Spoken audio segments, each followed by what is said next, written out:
Estamos acostumbrados a maravillarnos con paisajes mágicos, de montañas, de cielos estrellados. Pero en pocas ocasiones nos damos cuenta de que existe otro tipo de paisaje que define mejor la verdad de un lugar. Se trata del paisaje cultural.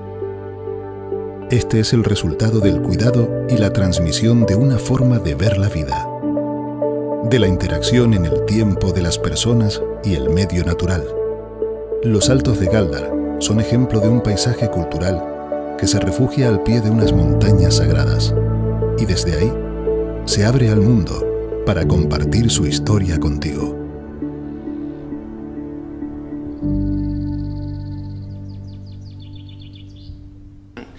Hemos arrancado con el spot promocional de los Altos de Gáldar y lo hemos usado esta noche para empezar el acto porque es una de las partes de la subvención que recibimos de Industria y Comercio dentro del programa La Cumbre Vive y dentro de la campaña de dinamización y promoción de la zona después de los incendios de 2019. Después de esos terribles incendios, el Cabildo de Gran Canaria montó una campaña de promoción en la que los ayuntamientos afectados presentaron proyectos. Nosotros el primer año presentamos un festival que lo que pretendía era dinamizar la zona, pero 15 días antes nos encerraron a todos y todas y tuvimos que cambiar sobre la marcha y plantear adaptarlo todo a lo audiovisual, ¿no? Este es el cuarto audiovisual que vamos a ver a continuación. Los demás, pues, los primeros los estrenamos en las redes porque no podíamos hacer actos y los emitió la Televisión Canaria. El último ya lo estrenamos en el Centro Cultural Guaire, que hoy no podemos estar allí porque ya está en obras, afortunadamente, bendito problema. Y ese ya fue presencial, también lo emitió la Televisión Canaria. Y bueno, pues con este probablemente pasará lo mismo, estamos en negociaciones. Y se marca dentro de una campaña más amplia, ¿no? que hacemos de una manera coral, pues con mis compañeros Agustín Martín, concejal de Desarrollo, y Ulises Miranda, concejal de Turismo, Comunicación y Medio Ambiente, de promoción de la zona alta del municipio. Nosotros llevamos años empeñados en que no siga despoblándose y ahí pues agrupamos todos los recursos que podemos, hemos hecho varias campañas, hemos estado en congresos a nivel del Estado español, también promocionando, hablando de los Altos de Gáldar, y todo con un solo fin, ¿no? Que no sigamos despoblándonos, que sigamos atando a la gente al territorio.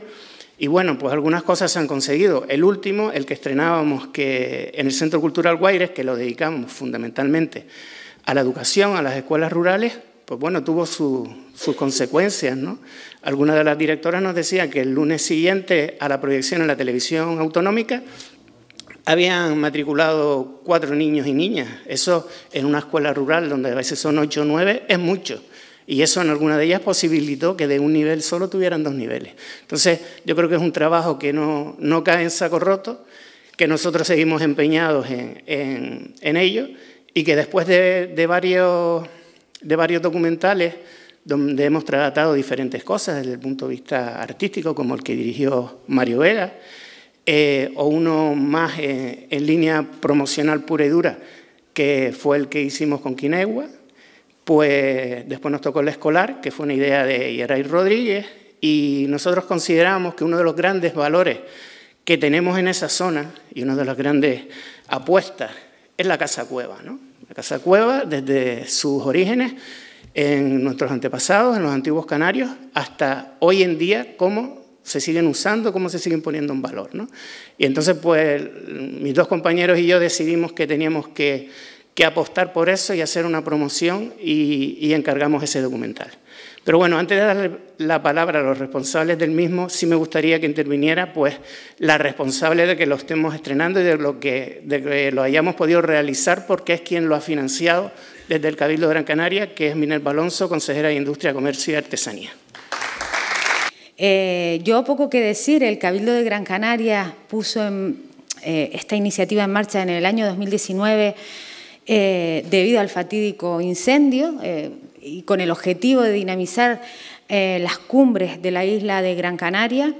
Y ha llegado para quedarse, es decir, llegó en el año 2019 para quedarse porque desde la institución insular consideramos muy importante las cumbres y los municipios de cumbre de esta isla.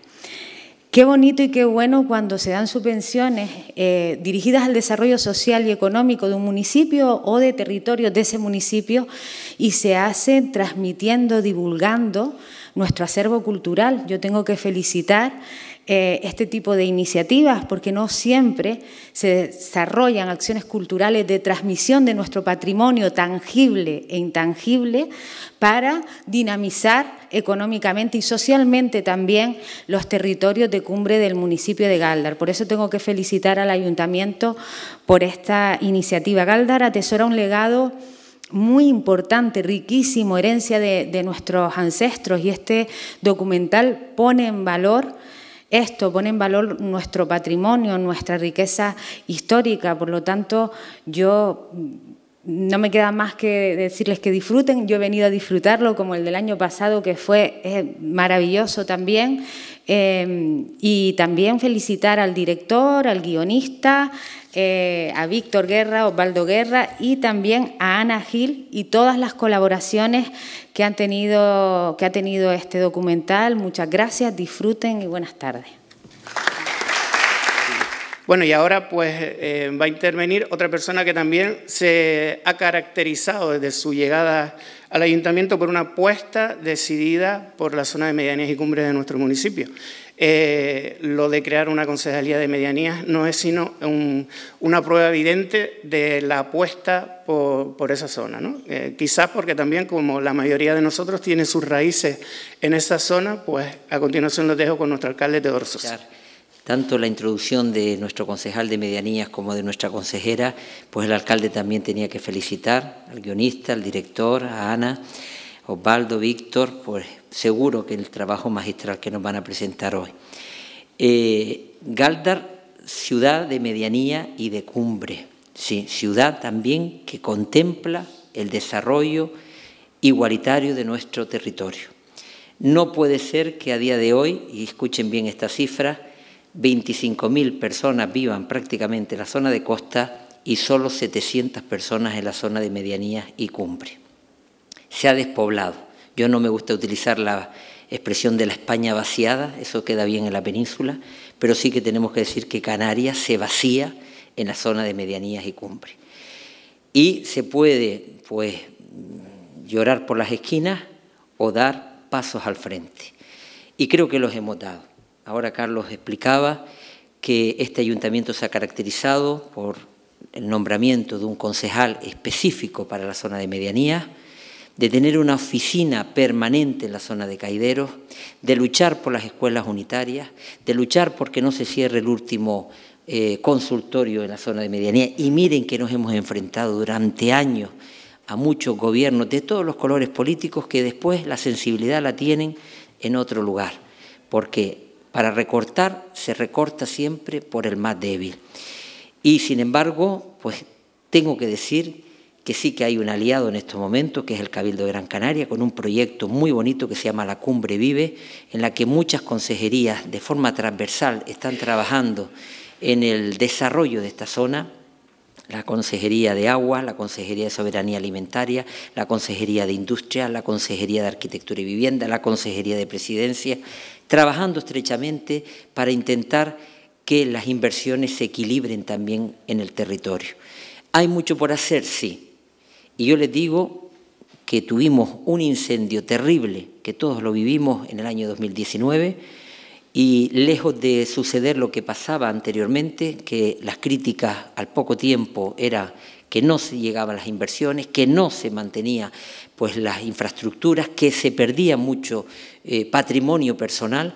Aquí se puso al día siguiente 6 millones de euros por parte del Cabildo para que las inversiones en viviendas, en agricultura, en ganadería, en industria, pasaran al día siguiente de inmediato a manos privadas.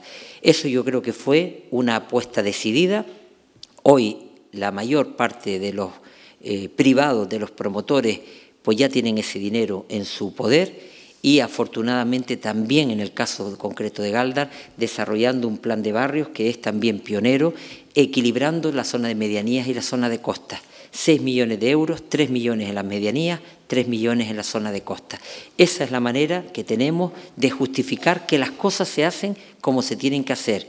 Y evidentemente esto es un paso importante, remover las conciencias, escuchar cómo hay personas que todavía se resisten a irse de la zona de medianías y cumbre y que quieren seguir disfrutando de un legado que no debemos perder. Nuestras raíces, como bien decía ahora Carlos, están arriba. La inmensa mayoría de la gente que vive hoy en esta zona baja tenemos nuestras raíces en la zona de medianía y de cumbre. Y durante años, y voy a terminar con unas palabras duras, nos avergonzábamos de esas raíces. Hoy tenemos que decir que si somos lo que somos como ciudad, Galdar en parte, en gran parte, es gracias a ese legado histórico que tenemos de nuestros antepasados. Y esos antepasados estaban en la zona de medianías y cumbres de Galdar. Muchas gracias y buen trabajo. No sabría decir la palabra así maltratando, porque antes alguno me dijo como que ya llevamos muchas entrevistas, pero nosotros estamos empeñados también en que en la medida de lo que podamos conozcamos la vida, la trayectoria de mucha gente que vive en ese ámbito, en ese paraje, y estamos trabajando en una revista digital, también pues conjuntamente, en este caso subvencionada por el Instituto del Paisaje Cultural de Risco Caído y de la Biosfera de Gran Canaria, pues con una subvención que nos han dado en enero. Esperamos darles a conocer a todos y todas las crónicas de arte virgua, que no son sino la gente que sigue habitando ese paisaje. Y ahora, pues nada, invito a que suban al guionista, a Osvaldo Guerra y a Víctor Guerra, director del documental. Altos de Galdar, tradición y modernidad, con el apoyo evidentemente financiero del Cabildo de Gran Canaria, Víctor y yo, el director y yo, corrígeme si me equivoco, nos propusimos por lo menos 3 retos. Por un lado, visibilizar de algún modo para aquellas personas que pues viven en la costa, como bien decía el alcalde, para esas personas que habitan Gran Canaria y para otras personas que no son de la isla, pues esa ruta hacia, ese camino hacia los Altos de Galdar, porque efectivamente hay mucha gente que desconoce esos maravillosos parajes. Por otro lado, pensábamos que era muy importante que conocieran efectivamente a personas que viven en esos parajes, pero relacionadas con, como dice el título del documental, el mundo de la cueva, el mundo troglodita. Y no solamente en el ámbito del hábitat, de la vivienda, sino también en relación con otras posibilidades que da la cueva, ya sea para la agricultura o para la industria. Y finalmente, dado que bueno, pues nos gusta trabajar de un modo intimista y muy poético, quisimos también resaltar una parte más espiritual, porque el mundo de la cueva sobre todo como la entendemos nosotros en Gran Canaria, es realmente un elemento muy identitario para nuestro pueblo, es un habitáculo que esconde el espíritu, el corazón, la identidad y la pasión de muchos canarios. Y queríamos también visibilizarlo desde ese tercer reto. Para el primero de ellos encontramos una solución que a nosotros se nos antoja maravillosa y espero poder coincidir con ustedes cuando lo vean, que era que elegimos a una persona que tenía que dar voz como conductora en el doble sentido, conductora en su propio coche y conductora también del documental, que es una artista de este maravilloso pueblo, que es Ana Gil, que nos acompaña ahora, que es la que va haciendo esas entrevistas y con su propio coche va conduciendo. Porque además Ana Gil, hija de esta tierra, está estudiando, no sé si lo has terminado ya, pues mira, estupendo que lo hayas terminado, un máster precisamente de gestión cultural, de patrimonio turístico, que nos iba como anillo al dedo. Para el segundo reto, pues contamos, como ya decía el concejal ahora hace un ratito, con los testimonios de numerosas personas que, bueno, en algunos casos son más conocidas por parte de ustedes, en otros quizás menos conocidos. Algunos son personas mayores, también hay personas más jóvenes que están viviendo, trabajando o han vivido y trabajado en ese ámbito. Los vamos a conocer ahora o los vamos a reconocer ahora también en el documental.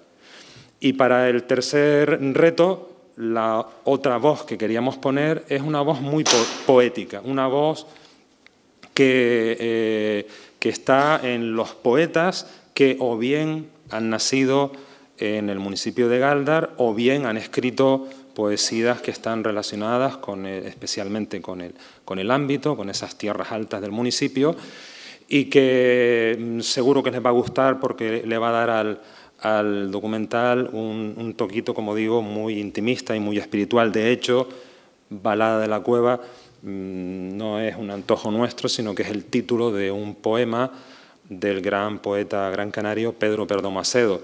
Contamos aquí con la presencia de uno de ellos, que es Ángel Sánchez, hijo predilecto de Gáldar, que también nos ha prestado su voz y su figura para recitarnos uno de esos poemas. Bueno, yo espero que disfruten, ¿no? Víctor, espero que sí, ¿no? Ahora te cedo a ti el micrófono, porque nosotros realmente lo hemos hecho con corazón y nos hemos quedado contentos porque hemos aprendido muchísimo y hemos disfrutado muchísimo de la sabiduría de esas personas que ustedes van a ver y a escuchar, tanto de los jóvenes como de las personas mayores. Así que disfrútenlo. Víctor, me parece que te toca a ti ahora. Sí. Bajo un poco el micrófono. Bueno, buenas tardes por asistir a esta proyección en una tarde futbolera. Y la verdad es que estoy encantado de estar en este sitio tan hermoso que no conocía, ¿no? Yo solo tengo palabras de agradecimiento de poder tener la oportunidad de trabajar, y lo digo así, simple y llanamente, en lo que me gusta, ¿no? En lo que nos hemos formado, ¿no? Y es poder hacer audiovisuales, hacer cine. Y, en fin, yo tengo que decir que me fui muy joven, ¿no? De mi tierra, que es esta, ¿no? Y no sé muy bien el cálculo, pero creo que he estado fuera más de 25 años, ¿no? Y ahora, pues, para mí esto es un retorno, un viaje iniciático, diría yo, y en el que estoy conociendo realmente mi tierra, porque lo que nos pasa a los que nos vamos fuera es que muchas veces conocemos lugares del mundo muy alejados, pero claro, regresamos, por fortuna, vemos a la familia, nos volvemos a ir, y yo no conocía toda esta zona de los Altos de Gáldar, ¿no? Y somos unos privilegiados los que nos dedicamos al sector audiovisual. Es un sector complicado, pero tenemos la fortuna de poder conocer lugares impresionantes y a personas maravillosas, ¿no? Y en ese sentido intentamos que a través del audiovisual ese sentimiento, esa emoción esté ahí, ¿no? En fin, ese es un poco el reto. Tenemos por delante 50 minutos y esperamos que disfruten. Nosotros, como dice Osvaldo, además lo hemos hecho con mucho cariño y, en fin, estamos encantados. Quería dar nuevamente las gracias a todas las personas que nos han apoyado y, como siempre, me gusta agradecer a los compañeros, a los técnicos que hacen que las proyecciones, que esto, al fin y al cabo, es el cine, ¿no? Es el disfrute, ¿no? Muchísimas gracias.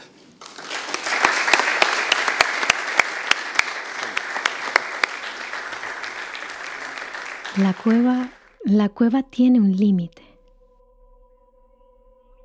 El silencio que oculta desteñido entre tabaibas. Y el silencio es la hondura del espejo. El brote de la luz por las tinieblas.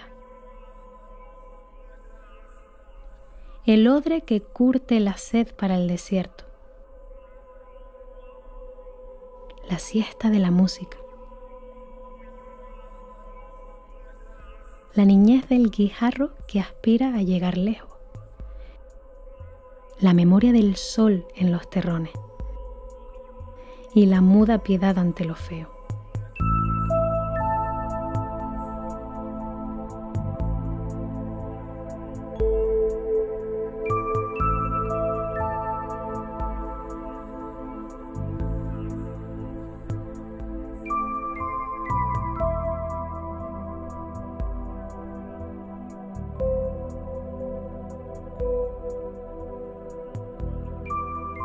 En la cueva, lo que habita en la cueva es el misterio.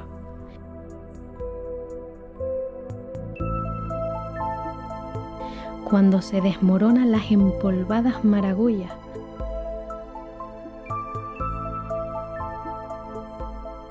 despedregan sus miembros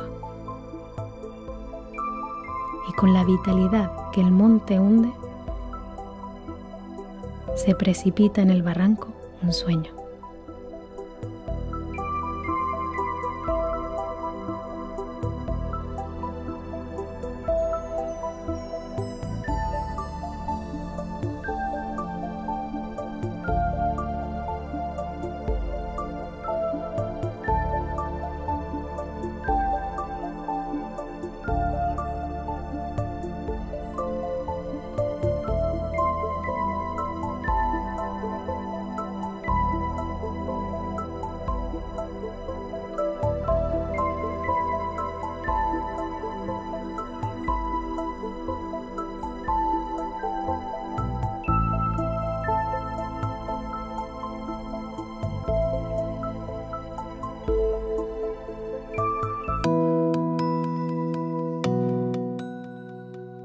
Hola, me llamo Ana y soy de Galdar.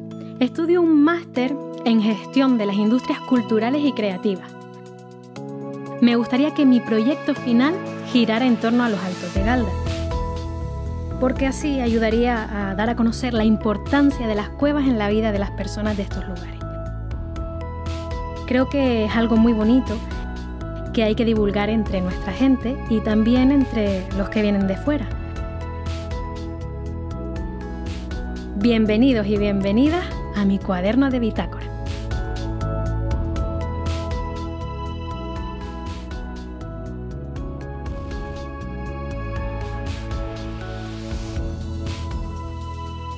A ver qué hay por aquí. Parece que tiene bastante información para hacer una ruta interesante. Hay una página sobre la ruta jacobea. Algo había oído. Ya veo. Parece que es nueva. La han rescatado o algo así. Basándose en la tradición oral. Bien. Bueno, a ver si encuentro algo relacionado con el mundo de las cuevas en Galdar.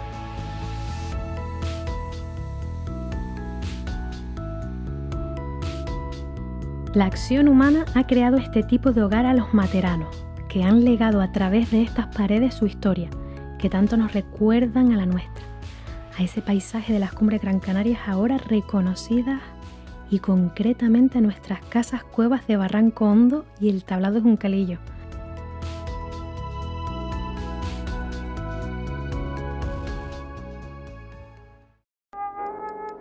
Dagli oggetti in pietra scheggiata si arrivò lentamente alle pentole d'alluminio, ai secchi di plastica.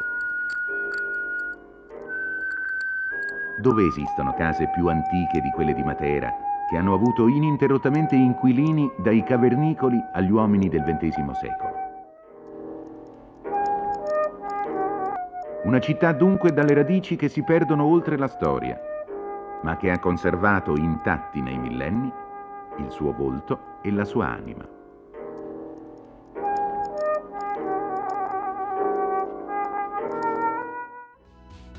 Vamos por buen camino, sí.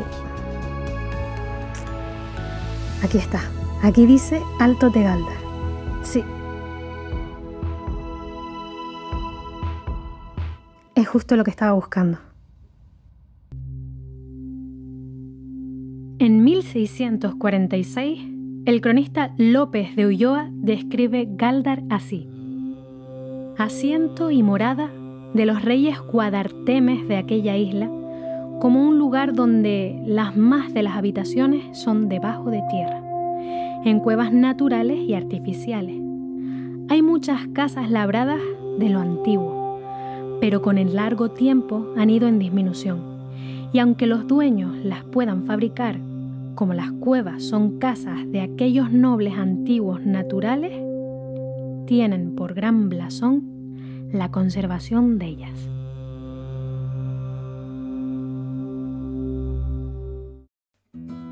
Oya Pineda es un lugar mágico. Está situado a ambos lados de la montaña, entre los municipios de Guía y Galdar, La memoria popular cuenta que aquí, hace muchos años, se asentaron numerosas personas que consagraron su vida a la alfarería tradicional canaria. Sus alfares estaban incrustados en la tierra, en cuevas que servían para guisar la loza y para almacenarla. Varias generaciones de mujeres, entre las que se encontraba Julianita, sobrevivían vendiendo sus piezas para los hogares de toda la isla.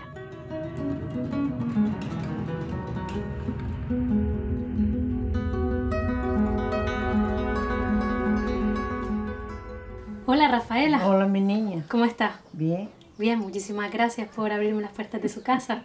Sí. ¿Cómo empezó en el oficio? Yo empecé 7 años a montar barro y a hacer cositas pequeñas, pero lo hacía. ¿Y quién la enseñó? Mi madre. ¿Su madre? Sí. O sea que su madre también llevaba años y años toda en la el vida, oficio. toda la vida, mi niña. ¿Y usted aprendió de ella? Y aprendí de ella, sí. Muy bien. ¿Y cómo era su lugar de trabajo? Trabajamos en una cueva. En una cueva. Sí. ¿Siempre trabajó en esa cueva? Sí, no, siempre no. Después, casada y eso, trabajé aquí en mi casa. De 7 de la mañana hasta 6 de la tarde o las 5, depende. ¿Cómo eran las cuevas donde hacían las piezas? Ahora hacemos la cueva porque era fresquita. Fresquita. Se mantenía con ser así, poner endurecida. Y después, para prepararla, se pone fresquita. Era más fácil hacerlo sí. con ese Claro, fresquito. que la calor no se puede poner. Claro. ¿Y de dónde procedían los materiales que necesitaba? ¿El barro? El barro necesitábamos lo que vemos de la montaña de Guía. Y la arena también, lo que la arena había que sacar a pico. En una cueva también. ¿En la cueva? Sí, sí. Cuando íbamos a la barrera, lo traíamos, lo sacábamos con el pico. Lo llevamos al sol. Se secaba y cuando se secaba lo bajábamos en un talego con el mazo. El mazo era una piecita que tenemos así que era de madera o una piedra. Y lo llevamos en el goro, que había un balde. Bueno, cuando empezaban en los baldes. Lo llevamos en el goro, lo llevamos allí y después le llevamos agua. Y después se removaba, como todos hacen la sopa de café con leche, igual. Aquí se lleva soplando. Y después llevamos en el piso, le llevamos la arena de abajo, después llevamos el barro encima y lo empezamos a pisar con los pies. ¿Cómo se llama ese proceso? El barro. Sí. A pisarlo. Sí. Y después, cuando lo llevamos en el piso, estaba todo ralito. Pero desde que empezamos a darle vuelta, se iba uniendo. Y al tenerlo unido, se hacía una pella grande. Lo hacemos un pacto y después lo hacemos pella. Hacemos tres pellas o 4 pellitas así. Lo sobábamos, lo echamos en una tabla y después lo sentábamos a hacer. ¿A hacer la pieza? Sí, claro, la que tú quisieras hacer. Y Rafaela, ¿qué es el basto? El basto es cuando pisamos el barro, que se hace un ovillo. Se voltea para allí, va solo, y se voltea para acá con una vuelta que le damos también lo mismo. Eso es el basto. Claro, ahora lo entiendo. Sí, claro. Primero que nada hacemos la funda. Tomamos un trocito de barro y hacemos la funda como le decíamos nosotros. La poníamos en el suelo y pues la íbamos levantando. Y cuando la terminábamos de hacer, cogíamos un trocito de barro y hacíamos el bollo, lo hacíamos el bollo. Y se lo pegábamos. Muchas veces le hicieron el churro, pero nosotros hacíamos el bollo. El bollo y luego para el horno. No, que va. Después teníamos que terminarla, alargarla para que la pasó. Y la poníamos para raspar. La raspábamos, la volvíamos, la llevamos para el sol, la alineamos con una piedra brusca y después le echamos otra fina y así la terminamos. Y después tenemos que tenerla 15 o 20 días o más para poder cocinar. Por eso al momento no se puede cocinar. O sea, desde que empieza hasta que termina la pieza son unos 15, 20 días o más. Sí, o más, sí. Para que la pieza esté totalmente curada terminada. para cocinarla. ¿Cómo coloreaban las piezas? Mira, nosotros cogíamos la almaria, la molíamos en un molino de piedra. Después la llevamos en un vasijos. Le echamos el agua, la revolvíamos con las manos y después le echamos un poquito de petróleo o de gasoil, pero más petróleo. Y después empezábamos a almabriarla, a pintarla, como decía mucha gente. Y después le damos el brillo con una piedra. ¿Y desde cuándo en su familia siguen el oficio de loceras? Ahora. ¿Cuándo son loceras? Ahora no hay nadie. Pero usted aprendió de su madre. Sí, sí. ¿Su madre? ¿De su madre? De mi abuela. Son varias generaciones. Sí, sí, sí. De loceras. Ay, mi hijo también la hace. ¿Su hijo también? Sí, mi hijo Pepe la hace. Entonces el oficio no es solo de mujeres. No, también de hay hombres también. Sí. Que se dedican. Lo que pasa es que antiguamente los hombres traían el barro, la arena y la leña. Pero después de muchos trabajos, los hombres también se dedicaron a hacerla. ¿Y usted enseñó a su hijo? Sí, sí. Él enseñó solo porque con verme la hace, sabe lo que tiene que hacer. Ya sabía. Sí. ¿Y cómo guisaba sus piezas? ¿En qué lugar? La metíamos en el horno con un palo, con un pito que decíamos. La entramos para dentro todas, entramos 50 o 60 piezas y por ahí íbamos sacando, según se iba guisando, íbamos sacando. ¿Cuánto tiempo más o menos? En una hornada que decíamos nosotros, por 2 horas o 3 horas. La íbamos volteando y cuando nosotros víamos que estaba guisada, ya la sacábamos. ¿Y cómo se llaman los que guisan los el barro? guisanderos. Los guisanderos. Sí. Es un trabajo bastante largo y duro. Y nos pago, mi cielo, y nos pago. Y el fresquito de la cueva. Sí, sí, es verdad. ¿Y qué tipo de piezas hacía? De todas. Hacíamos benagales, jarras, macetas, ollas, frieras, tostadores para tostar millo, muchas cosas, porque antes se hacía todo eso en la loza. Te quiero decir que se usaba la loza para todo, para fregar, para cocinar y para muchas cosas. Y una vez que la pieza estaba terminada, ¿cómo la vendían? Iban por ahí a venderla por comida. ¿A un trueque? Sí, nosotros no cogíamos dinero, sino un trueque, como dices tú. ¿Dónde dormían si tardaban días? En el suelo, en hojas de plataneras. Íbamos a las plataneras, cogíamos hojas de abajo, hacíamos la camita y los acostábamos. Donde hubiera. Pues muy bien. Muchas gracias. De nadita, mi niña. Pepe, su madre me dijo que también aprendió el oficio. Sí. ¿Verdad? Sí. Y llegó a trabajar con ella. Sí, y con mi abuela. Mi abuela fue la que me enseñó a mí. Tu abuela le enseñó. Muy bien. ¿Y dónde estamos? Delante del horno. Este horno, que ¿quién lo construyó? Yo. Con tus propias manos. Sí. ¿Hace cuánto? 45 o 50 años. Y una vez que se encendía este horno, ¿cuánto podía durar encendido? Hasta 2 y 3 días. 3 días, porque iban pasando con... Guisábamos nosotros, y después venía otro y seguían guisando. Venían distintas familias exactamente a guisar sus piezas. Sí, sí. Muy bien. Y aquí tenemos esto barro, también, el barro con el que trabajaban. Hacemos. Muy bien. Gracias. Gánigo. Bajo tu piel persiste la frescura.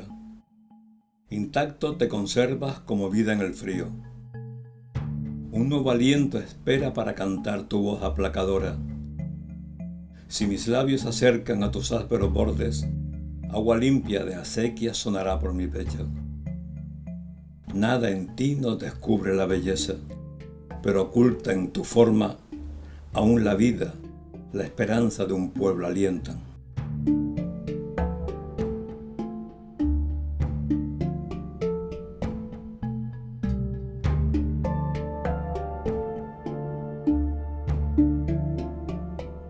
Los Altos de Gáldar y medianías del norte de Gran Canaria producen el queso más original de las Islas Canarias, el queso de flor, una variedad muy apreciada que debe su excepcionalidad a su cuajado con la flor del cardo.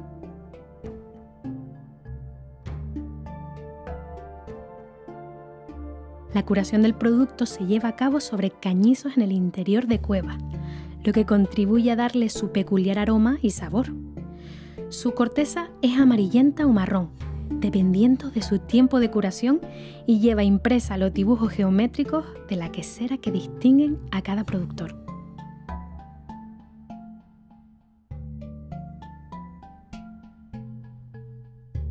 Las medianías del norte de Gran Canaria son hoy en día prácticamente el último reducto en Canarias de la transhumancia, heredada de la sociedad aborigen, que mueve los ganados a lo largo del año desde esas zonas bajas hasta las cumbres.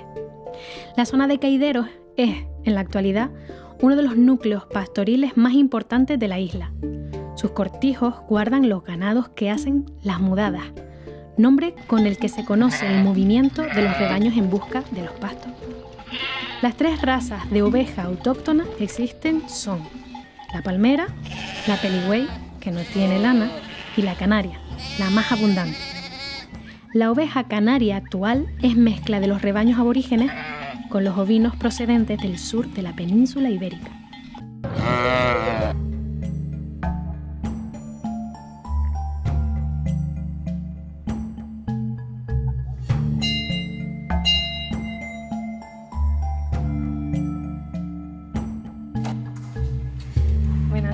Buenos días. ¿Qué tal, ¿Qué Flora? tal? ¿Dunia? Bien, bien. Yo ¿Tú soy qué tal? Ana, muy bien. Encantada. Súper contenta de que me reciban. Hoy Igualmente. aquí en este día que está precioso el día. La verdad que sí, está despejadito. ¿Les apetece responderme unas preguntitas? Sí, claro. Sí, sí. Genial. Flora, ¿cuándo empezaste a hacer queso? Desde toda la vida, desde que nací casi. Desde a lo mejor 4 o 5 años ya estaba con las manitas puestas en el queso. 4 o 5 años. Si no antes. Bueno, eso son unos cuantos años, ¿no? Sí, la edad que tengo casi. ¿Y no has dejado de hacer quesos nunca? Nunca, nunca, todos los días. Toda una vida todos haciendo los queso. días del año, los 365 días del año. ¿Y qué tipo de queso haces? Hacemos queso semicurado, curado, de flor y media flor. De mezcla. Todo de mezcla de oveja y cabra. Eso tiene que estar riquísimo. La verdad que sí. Y una pregunta, ¿y por qué maduran en cuevas? ¿Qué importancia tiene la cueva? La cueva más bien es como para guardar el queso curado. Lo curamos aquí, lo ponemos aquí, pero después el curado es el que se guarda en cueva. Porque en la casa, si no hay una temperatura, no sirve el queso. La cueva torea bastante bien el queso, si no es una cueva húmeda. Sí. Una cueva bastante seca, te orea y te seca bien el queso. Funciona igual que una cámara. Hoy en día pues hay gente que no tiene cueva, tiene cámara, entonces pues nosotros... La cueva es una cámara natural. Exacto. Eso. Entonces, al final, Que no hay que gastar luz ni nada. todo ventaja. Todo. ¿Influye en el sabor? Sí, influye, claro que influye. Pues es una cueva totalmente natural, de otra forma estás curando con frío. Claro. ¿Sabes? No es lo mismo frío, que es algo natural, que de la cueva. La cueva te aporta humedad. Cuando está el tiempo frío, te aporta calor. Y cuando está el tiempo de calor, te aporta frío. Regula. Exacto. Ella sola regula. Y Dunia, ¿eres veterinaria? Sí. Vale. ¿El incendio de 2019, cómo afectó al pasto, a los animales? En sí fue una desgracia. Y al pasto, pues mira, nos dejó sin comida para los animales. Fueron meses duros, porque claro, fue en agosto, nosotros nos cogió de transhumancia. Claro. Y justamente el día antes nos fuimos de transhumancia. Y a la vuelta cuando llegamos, pues no había nada. Encima no llovió, las lluvias no llegaron tempranas. Y desgraciadamente eso afecta, porque claro, nosotros hacemos animales en pastoreo. Y nosotros y casi todo el mundo por ahí son animales en pastoreo. Y dependemos siempre de lo que da el campo. Claro. Si no llueve y encima te viene un incendio, te quema todo, pues tienes que tirar de forraje. Claro. ¿Y se ha ido notando la recuperación poco a poco? Sí, la verdad que sí. La tierra es bastante agradecida. Desde las primeras lluvias, enseguida brota el verde. Pues yo no quiero preguntar más, yo quiero ver esos quesos. Vamos a ellos, y así los pruebas también. Estupendo. Vamos para adentro.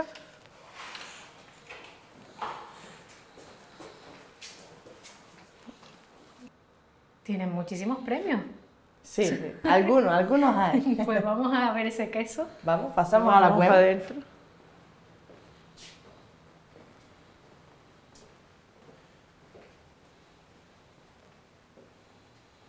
Aquí tiene la cueva con los quesos madurando. Qué fresquito, qué rico.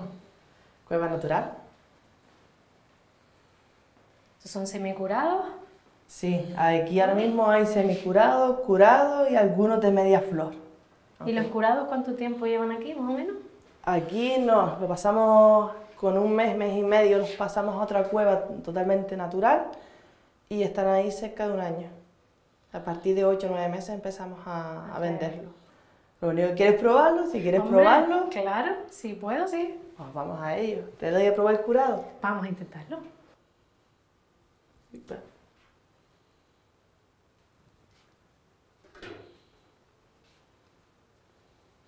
Sabe a queso. Sabe a queso. Esto está muy bueno. Me alegro, me alegro.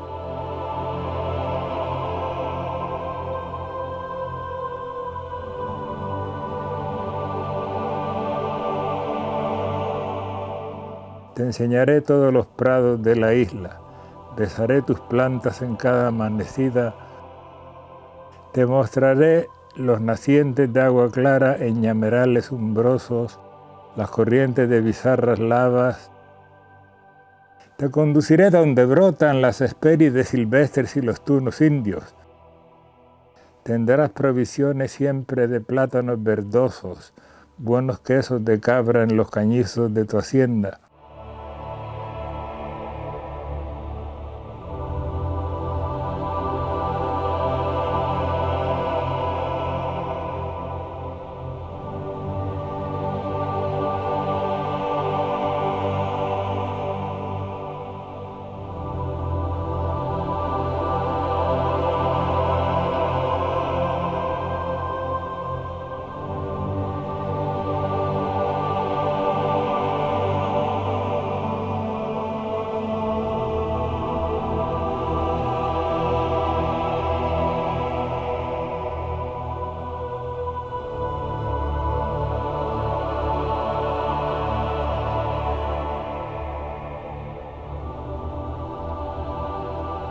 Ismael. Hola Ana, ¿qué tal? ¿Cómo estás? Muy bien, muy bien. ¿Cómo llegaste? Súper bien, el camino es precioso. Sí, poner el GPS y en un momento estás aquí. Sí. ¿Pasamos? Venga, vamos. Te enseño la casa. Por aquí. Madre mía, qué bonita. Es la que tenemos como cueva principal. En su momento fue un lugar de almacenaje de comida. En esta pared, por ejemplo, que se ve oscurecida, esto es porque se ahumaba el queso desde aquí. Se hacía una hoguera por la parte de abajo y ese humo llenaba el queso y se hacía el queso ahumado de esta forma. También, por ejemplo, estos agujeros son agujeros que hacían para, digamos, deshidratar la cueva, que la cueva por ahí pierda humedad. De esa forma no se condensaba tanto. La rehabilitación de la cueva se hizo sin poner cemento. Es todo un mortero mineral. Sale mucho más caro. Es como una pintura que hace que transpire, de forma que está en contacto total con la piedra. Si yo rompo esto, pues sale tierra. Y bueno, se ha colocado en donde están los ganchos, estos ganchos donde están las lámparas, es donde se ponían los cañizos para secar el queso, para curarlo durante 3 meses. Se colocaban 3 días dentro, 3 días fuera en una temperatura y ya aquí estaba otra temperatura durante los 3 meses para ser curado. Ok. Y ahora, ¿durante cuántos años fue para alimentos? toda la vida. Toda la vida. Mi familia, la última generación que vivió aquí, pues fue hace 30 años, pero ellos vivían aquí incluso sin luz y sin agua, con agua de manantial. ¿Qué antigüedad tienen estas cuevas realmente? Miles de años. Esto puede venir de la época aborigen. ¿Qué otras construcciones hay alrededor de estas cuevas? Pues siempre relacionado, por ejemplo, con esta, que este era un almacén, pues están las cuevas donde dormían, un salón para que vinieran los novios a recibir, las chicas recibían a sus novios allí, siempre en un lugar aparte. Hay otras cuevas que se usaban para hacer el pan, para hacer el cochino, lo asaban cuando había un asadero. Otras cuevas donde estaba la gallina, otra cueva donde estaban las ovejas, otra donde estaban las vacas. La vida aquí es autoabastecida, totalmente. Totalmente. Yo puse el agua hace 3 años con la ayuda de los permisos del ayuntamiento porque hemos tenido que poner una tubería de casi 2 kilómetros. Pero siempre vivió gente aquí con agua de manantial. Antes venían con el agua en recipientes cerámicos y la traían de los manantiales. Qué interesante, ¿me enseñas más rinconcitos? Vamos a verlo. Mira aquí, por ejemplo, las polletillas, donde ellos colocaban aquí los materiales para curar el queso, para hacer el tabefe, bueno, para hacer el queso en flor, para curarlo. Esta es la cocina, siempre fue cocina. Por aquí tiene la salida del humo, entonces la gente siempre se colocaba en torno al fuego. Habitualmente tenían unos bancos por aquí, donde colocaban unos sacos de papas, los niños se colocaban en ellos. Hoy pues hay una cocina de gas y también hay una chimenea, que no es habitual que haya en una cueva una chimenea de doble cara de vidrio, también para mantener ese aspecto de cocina, de cálido, y en invierno, cuando aquí se mete la nube, a veces está 15 días, porque está a la altura del mar de nubes, entonces puede estar soleado encima de esa cima de la montaña, que está a 50 metros de altitud, y aquí que estamos a la cota 1000, no ves ni siquiera a 6 metros de distancia. Es muy dinámico. ¿Y qué le pareció a tu abuela esta reforma? Siempre vivió aquí y de aquí no se movía, o sea, era su vida, su finca, todo. Entonces ella tenía muchísimo cariño a esto y estaba contentísima de que yo la tuviese y que la esté arreglando. ¿Qué recuerdas de tu abuela con más cariño? Sobre todo ella era una muy buena persona, tenía mucha bondad y siempre estaba contenta. Era una chistosa y tenía una voz muy potente, de hecho era la forma de comunicarse aquí. Ella proyectaba la voz en la montaña y ya le respondía a su hermana de la parte más arriba porque era guerrera. Qué bonito. Pues todas las personas que vivían en esta cueva comían aquí, ¿verdad? Todos juntos. Este era el rinconcito de comer y aquí se podían colocar hasta 15 personas alrededor. O sea, todos pegaditos. En un invierno que hace frío, pues estaba más caliente, ¿no? Y solían poner aquí un cajón donde comían los niños, un lugar de cobijo, parece como una pequeña madriguera, ¿no? Y familiar. Oye, Ismael, una pregunta. Sé que no nos gusta mucho recordarlo, pero ¿cómo se vivió ese incendio aquí hace unos años? Yo estaba inaugurando, digamos, la reforma en la que invité a mi madre y mis tías. Estaban todo el mundo en una verbena y detrás del escenario se veía el fuego, las llamas. Nadie pensaba que podía llegar aquello. A la semana siguiente, Juncalillo entero se quemó. Pero ese día nos evacuaron. Y entonces yo, que estaba quedándome aquí, vinimos, nos quedamos aquí y a las 3 de la mañana nos dijeron que nos teníamos que ir, que posiblemente llegase el fuego. Nadie imaginaba que aquí pudiese llegar el fuego porque nunca se recordaba, ni siquiera 100 años atrás, que aquí hubiese habido fuego, porque el campo estaba limpio, había ganado, no había hierba seca, estaba todo siempre, digamos, recogido y limpio, le llaman así en el campo. Afectó el ver todo negro, el ver castañeros, nogales que hacía más de 300 años que estaban ahí. Yo tenía aquí como cerca de 40 gallinas y todo eso quedó calcinado. Todo negro, era muy triste. Yo no volví a venir aquí en 3 meses, más de 3 meses, hasta que todo se recuperó un poco porque era lamentable. El olor, el silencio, que ahora mismo se ha recuperado ese sonido de los pájaros. Actualmente estoy moviéndola para tratar de alquilarla y bueno, por lo menos para mantenerlo, porque esto lleva mucho mantenimiento. Y sí, a través de las plataformas de Airbnb, de Booking, se puede buscar. ¿Cómo la podemos encontrar? Los Andenes Cave, la cueva de los Andenes. Entonces es pequeño, o sea, para 2 personas, pero bueno, sí que se puede disfrutar de este paisaje por una semana, lo que sea.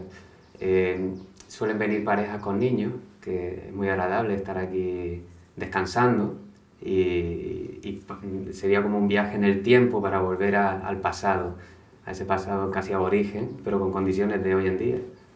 Pues yo me lo apunto. Bueno, pues bienvenido. ¿Y qué hay para el futuro de esta zona? Hombre, yo creo que el hecho de que se haya declarado Patrimonio de la Humanidad Risco Caído, que está cerca, ha puesto en valor la vida de aquellas personas que vivían en la cueva y de todo el patrimonio etnográfico que significa, ¿no? En ese sentido, es una ayuda para los que somos propietarios, podamos dar a entender lo que aquí ocurría y cómo era, para que no se pierda esa tradición y esa cultura. Y bueno, espero que en un futuro lo que era la finca de los Andenes pueda funcionar como un parque etnográfico, donde se enseñe cómo funcionaba todo, desde el sistema hidráulico, que se aprovechaba toda agua que pasaba por las montañas, se canalizaba por los machos, llegaba a las acequias para que bebiesen ahí los animales, luego se depositaban en esos depósitos en cuevas, para que todo eso se ponga en valor y se sepa, porque lo mismo que es una granja en Holanda en plano, aquí es una granja en un lugar que es totalmente arrugado y con muchísimas dificultades orográficas, pero la gente se adaptaba a ello y hay una lectura detrás de cada grieta en la roca, que ellos sabían cómo tratarla. Entonces eso, para ponerlo en valor, sería fantástico. Está claro que este lugar tiene mucha historia y hoy en día, gracias a ti y a tu familia, tendrá mucho futuro. Gracias.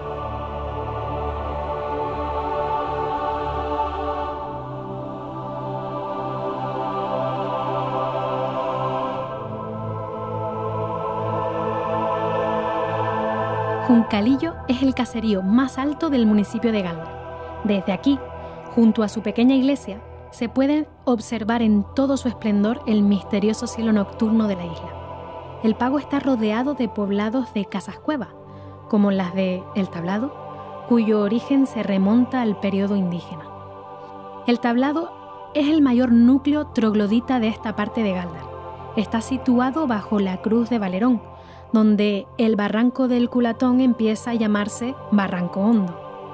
Estas tierras tienen sabor ancestral y sus habitantes la aprovecharon en innumerables bancales para las labores de la agricultura, que combinaron con el oficio del pastoreo, muy cerca del cielo.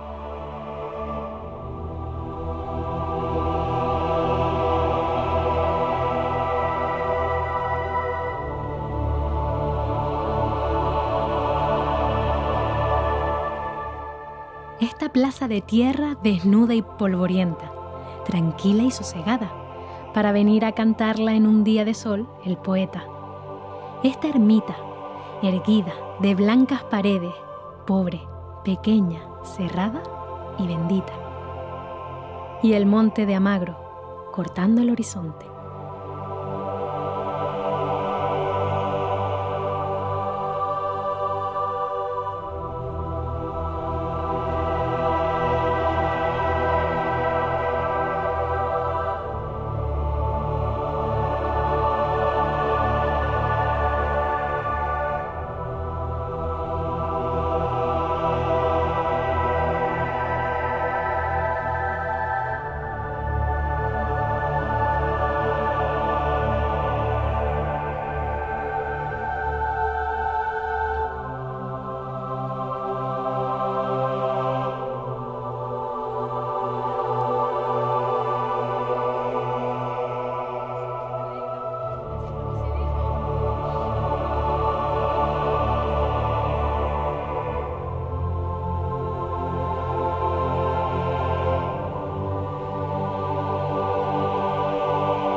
Sí, es que a mí me han encantado siempre las plantas, es que me gusta mucho. ¿Cómo es cuidar todo este...? Vas a levantarme tempranito para mañana, para regar todo, para después irme a la finca, para después atender la casa. Muchas cosas, imagínate. Pero lo tienes lavar y atender todo, atender animales, que tengo animales también. ¿Y Gladia, dónde estamos? Esto se llama El Tablado, es Juncalillo. Y esta finca mía aquí donde yo estoy se llama Valerón. Y todo pertenece a Galdar. Un sitio, la verdad es que precioso. Sí, sí, es un sitio maravilloso. Y este año los arreglaron la carretera, que tú la ves tan bonita. Tenemos agua y luz, tenemos de todo. ¿Qué más pedimos aquí? Que estamos encantados. ¿Dónde te criaste, Gladia? Yo nací en Artenara. Y después me casé y me vine aquí, pero estuve en el Risco de Agaete. ¿Cómo fue tu infancia? Siempre con mi padre, con los ganados, como eran antes las cosas, porque me daban clase de noche, porque de día tenía que ayudarle a mi padre. Y así, trabajando toda la vida, porque antes no es como hoy, que los hijos le dan unos estudios y todo lo que quieren. Pero antes no se podía. ¿Y a qué edad empezaste tú a trabajar? Con 10 años, no tenía 10 años, de que caminaba ya me decía, mire las cabras para allá, mírelas para acá. Explícame un poco el trabajo que hacías como pastora. El trabajo que tenía mi padre, tenía un ganado en el Risco. Y entonces yo se las ayudaba de guardar, el ganado se viraba del risco, si sabes dónde queda el risco, llegaba hasta Tamadaba. Entonces nosotros después, por la mañana veníamos juntando las topas y llevarlas abajo a donde era el corral a ordeñarlas, porque se quedaban sueltas. Las ordeñábamos y volvíamos y las virábamos. Y las guardábamos, ¿sabes? Donde había árboles y donde había cosas que guardar. Después ya fuimos más grandes, mi padre quitó el ganado, nosotros fuimos a trabajar a la zafra de la aldea, con los Rodríguez. Trabajamos por el día en los pepinos y por la noche empaquetando tomate abajo en el pueblo. Y por el día en las tabladas, en los pepinos. Y esa es la vida de los pobres. Y después me casé y ya me vine a vivir aquí. Y entonces no me ha ido más de aquí. ¿Cuántos años? 52 años llevo aquí viviendo. ¿Qué son los años que tiene? Que son los años que tiene la casa esa. Esta casa, la mayor parte es casa cueva. Sí, todo lo que tú ves ahí dentro es cueva.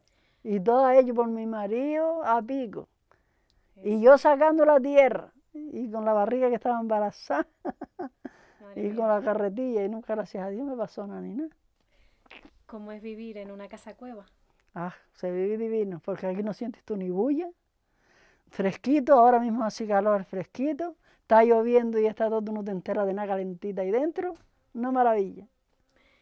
¿Cómo se vivía antes y cómo se vive ahora en una casa cueva? Antes lo que pasa es que no tenían luz, no tenían, ¿sabes? Agua en la casa, había que ir a buscar al barranco, hoy la tenemos. ¿Sabes? Es otra manera, porque ya con la luz planchas tú con la luz. Antes era calentando los hierros para poder planchar. Y hoy no, si tú no enchufabas la plancha y planchar, todo es distinto. No teníamos tele, porque no había luz. Hoy es todo diferente. Los hijos de uno, los mismos, los criados también entienden de la tierra y todo, pero siempre han estado estudiando. ¿Cuántas cuevas tienes en tu casa? Bah, aquí nada más, aquí dentro nada más hay 10. 10 cuevas. 10 cuevas. ¿Son dormitorios? Sí, 5 son dormitorios, después está la cocina, el baño y lo que tú ves aquí del salón.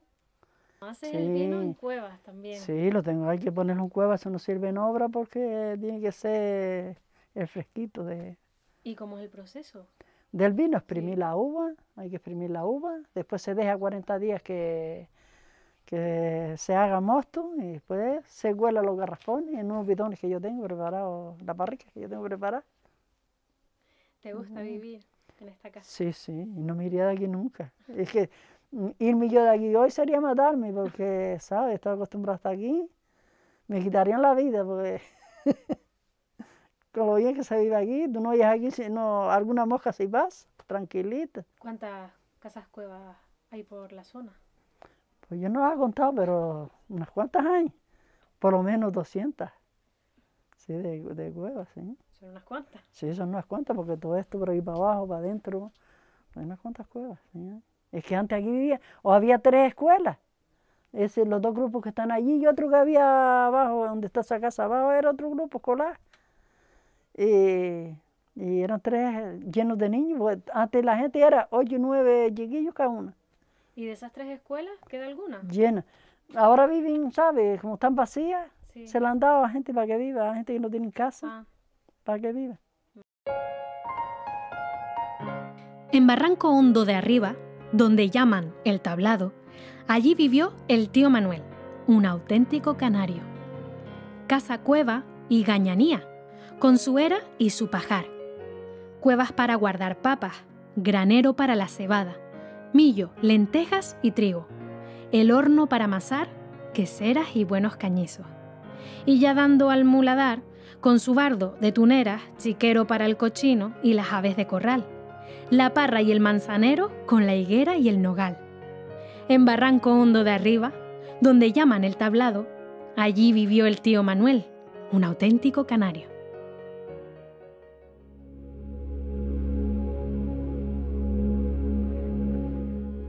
Los Altos de Gáldar poseen un impresionante número de asentamientos en cuevas. El de Barranco Hondo de Abajo ocupa la vertiente de Solana del Valle y fue declarado Bien de Interés Cultural el 24 de septiembre de 1993 por el Gobierno de Canarias, por lo que es el más antiguo del estado en su tipología. El lugar impresiona por la cantidad y variedad de cuevas, unas para vivir, otras para guardar el ganado, los enseres, alguna para el lugar de culto. La visión del conjunto produce vértigo, tanto si las miramos de frente y hacia arriba, como si nos ubicamos en sus entradas, asomados al vacío. Pero lo que verdaderamente me llega a lo más adentro es pensar que este asentamiento está aquí desde tiempos inmemoriales, desde los antiguos canarios, desde mucho antes de la conquista de la isla.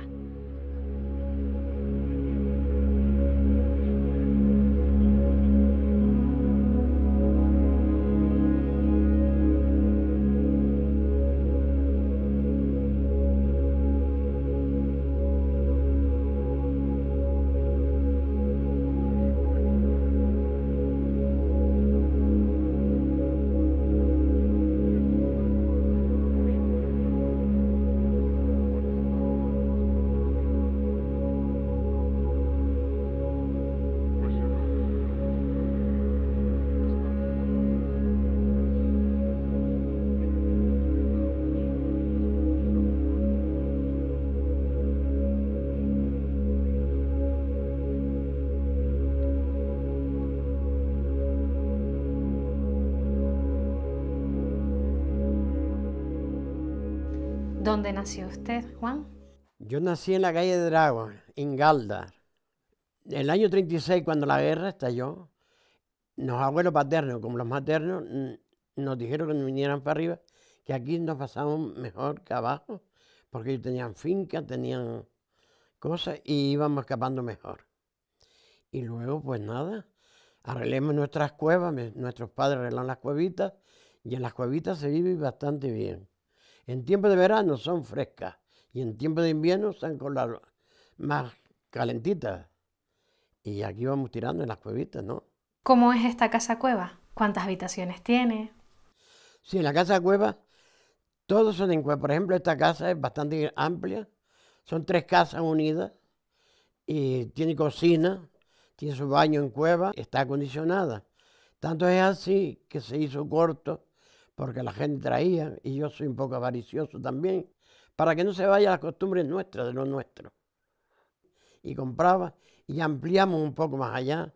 Son los aposentos, por ejemplo, esta cueva tiene 3 aposentos, y este es el salón, se puede decir. Y está decorado un poco de imágenes, de losa, cerámica, en fin. Aquí tenemos una talla de mucho valor, que es del solapón. Se remonta a 300 años por los habitantes que la tuvieron. Y en esta talla recogían el agua que gastaban dentro de la misma casa. De un naciente caía el agua allí dentro. Me gustaría que la gente de hoy, igual que trabajan la lana, la trabajaran el lino. Porque las piezas de lino tienen un valor incalculable. Pero a la gente nueva hay que enseñarle y explicarle cómo se hacían las cosas de antes, para que no se pierdan las costumbres. ¿Han visto por ahí los trillos? Y dice que sí, una tabla de sufi. Y son trillos para trillar, que son con unas piedras volcánicas por la parte de abajo. Y encima iba un muchacho joven y niños para que hiciera peso, y las vacas alrededor en la acera trillando. Todas esas costumbres se están perdiendo. Tengo entendido que usted fue el alcalde pedáneo de Barranco Hondo. Fui alcalde pedáneo con 5 alcaldes. Ya he sido presidente de la Asociación de Vecinos 50 años. Hice la iglesia que está abajo, la capilla. La compré en 24.500 pesetas. La doné al obispado y lo del obispado es de la parroquia. Esa capilla es de la parroquia. Y estoy satisfecho lo poco o lo mucho que haya hecho. Y he tenido también quien me haya apoyado en Garda, los alcaldes de Garda. Para mí han sido excelentes personas, desde los primeros que estuvieron hasta los últimos, hasta el día de hoy. Para mí ha sido toda gente buena. ¿Cuántas personas llegaron a vivir en esta zona en casas cuevas? El núcleo más lleno de gente era Barranco Hondo. Habían 4 colegios funcionando y otro por la noche. Aquí llegaron a vivir hasta 500 personas. Era uno de los barrios más nutridos de Galda. vivía muchísima gente. Había mucha agua. Estaban los trabajos de las presas y la gente vivía. Después se acabaron las presas, la gente tuvieron que emigrar a Galda, al sur, donde pudieran encontrar, porque estaban todas las cuevas llenas de animales. Vivían del agua. No hay que comprar el agua como estamos comprando ahora para regar. Y vivían de la tierra. Y sacaban su comida. ¿Y hoy en día? ¿Cuántas siguen viviendo? Ahora mismo viviendo fijo. Total 18 personas quedamos en el barrio. Pero se acabaron los trabajos, se secaron los barrancos, la gente tuvieron que marcharse. Algún atrevido se quedó como yo y otro por el estilo. Después de declarar esto Patrimonio de la Humanidad, están viniendo la gente. Esperamos que todo vaya saliendo. Mucho se ha hecho, pero quedan cosas por hacer. Con motivo de la proclamación del Año Santo Universal, que se clausura en 1950 en el Santuario de Fátima en Portugal, una imagen peregrina de la Virgen se trasladó a Gran Canaria y recorrió a finales de 1951 la isla. El 11 de noviembre llegó a Juncalillo gracias a las gestiones del padre claretiano don Francisco Rodríguez. En estas jornadas también participó como confesor el sacerdote don Pablo Artiles. Esta breve visita impactó de tal manera a los vecinos que la adoptaron posteriormente como patrona de Barranco Hondo de Abajo. En 1963, los mismos vecinos adquirieron una talla que estuvo unos años en la escuela pública del barrio, hasta que Juan Cubas Montes de Oca compra la cueva en la que hoy permanece, que fue labrada a instancias de la gente del propio pueblo.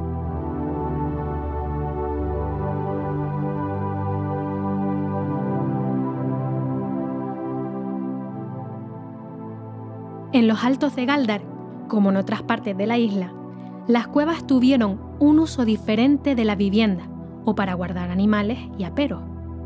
El ingenio humano ha usado las oquedades de la tierra para labrar estanques, galerías, molinos de agua e incluso lagares para elaborar el vino. Un buen ejemplo es el molino de los Cabucos, situado en Barranco Hondo de Abajo. Según la Carta Etnográfica de Gran Canaria, su construcción es anterior a 1840.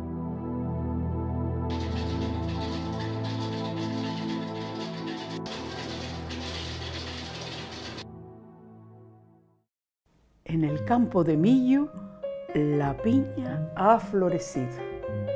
Amarillita se ha puesto y el pelo le ha crecido. En el molino, tostándose está, y con la rueda en gofio molido se convertirá.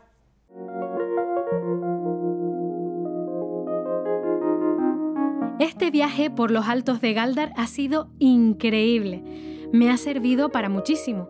No solo he recogido datos para mi trabajo fin de máster. Lo más importante es que he conocido un poco más mi tierra. He podido compartir momentos inolvidables. He vivido experiencias únicas con personas maravillosas que habitan este territorio. Pero mi cuaderno de bitácora no se cierra aquí. Ahora conozco muchísimos sitios a los que volver y hacer nuevas rutas, ya sea para degustar un queso, tomarme un tazón de leche con gofio, probar los productos de la tierra, la miel, las hierbas aromáticas, las verduras de la zona, o para pasar un fin de semana inolvidable protegida por las cuevas de los Altos de Gáldar.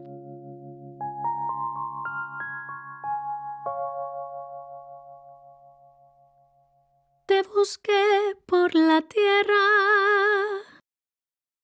te busqué por los bosques, te busqué por los mares, te busqué por praderas y valles.